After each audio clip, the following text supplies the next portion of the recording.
Welcome to Attention Talk Video, where we pay attention to attention. Now, here's your host, Jeff Copper. Welcome, everybody, to this edition of Attention Talk Video. I'm cognitive engineer and ADHD coach, Jeff Copper.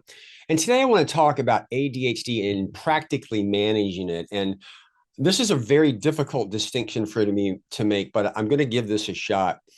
A lot of people that I coach get caught up in research learning about ADHD. We can talk about the default mode network or like the inhibition and all these kind of words that are out there.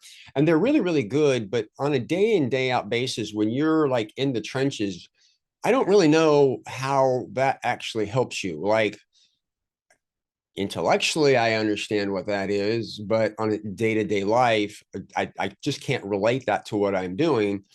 But how do I translate those concepts into language I can understand and recognize what's going on in a way that I'm addressing the core issue?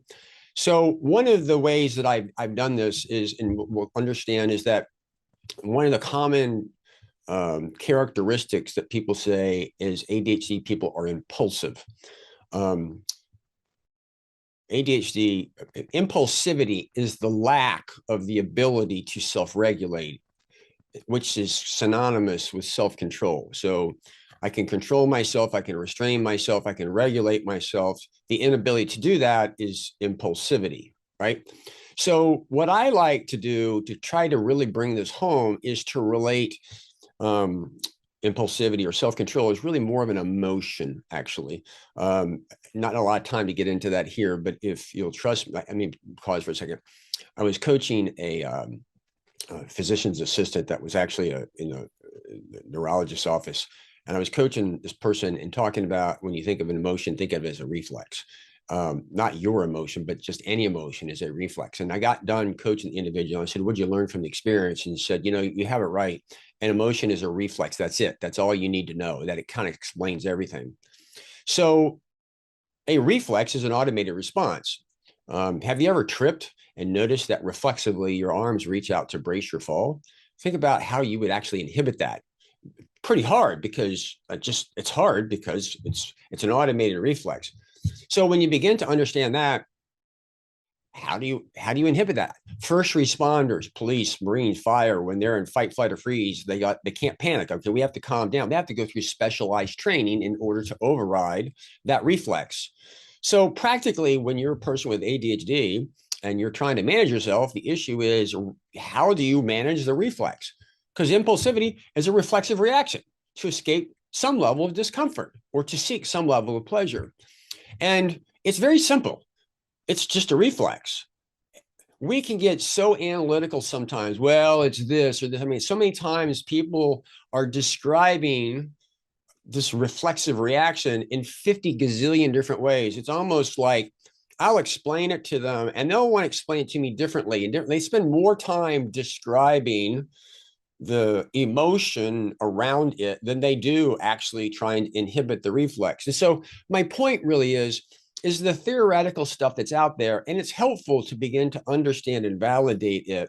But all too often, I'm finding people trying to listen to that and execute it. And in the world of coaching, it's not what you need to do. It's kind of, how do I translate that in a way that you can understand? Another way of understanding a reflex is like in your urges. Have you ever noticed your urges? Like right now, my hands are up below the screen. I have the urge to do this because it feels good. I scratch and itch because I'm uncomfortable and it feels good.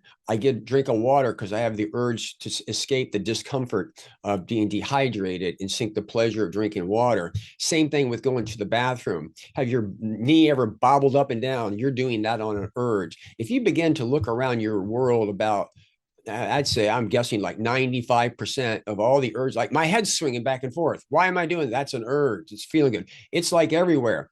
That's actually what the basis of motivation is, by the way, which is a whole nother video. But the point really here is that if you're trying to manage ADHD and you break it down to simply you're trying to inhibit a reflexive reaction, you go, holy crap, that's really, really difficult. Good. Now you're giving it the respect that it deserves because it's really that hard. So one of my points here is that if you're out there reading all kinds of stuff voraciously around ADHD and you have a learning addiction around it, and you're learning a lot, but you're not executing, it's because you're the practical theory. I read a couple books on how to play the guitar, but I picked the damn thing up and I couldn't play it. Practically, I had to put my fingers on the strings and get some help with it. So if you're out there trying to figure some of the stuff out, I encourage you. The knowledge is good, but move to stuff with the practicality. Now, with that said, I've spent most of my years on YouTube trying to deal with this type of information and translating it in a way that people can understand and take this seriously. I'm losing out right now to people that are entertaining you more on TikTok with the glorification or the validation of ADHD, but it's really not helping. So I ask people to be interactive with my channel to try to help keep me above the fold so that some of my content can reach those that are in need.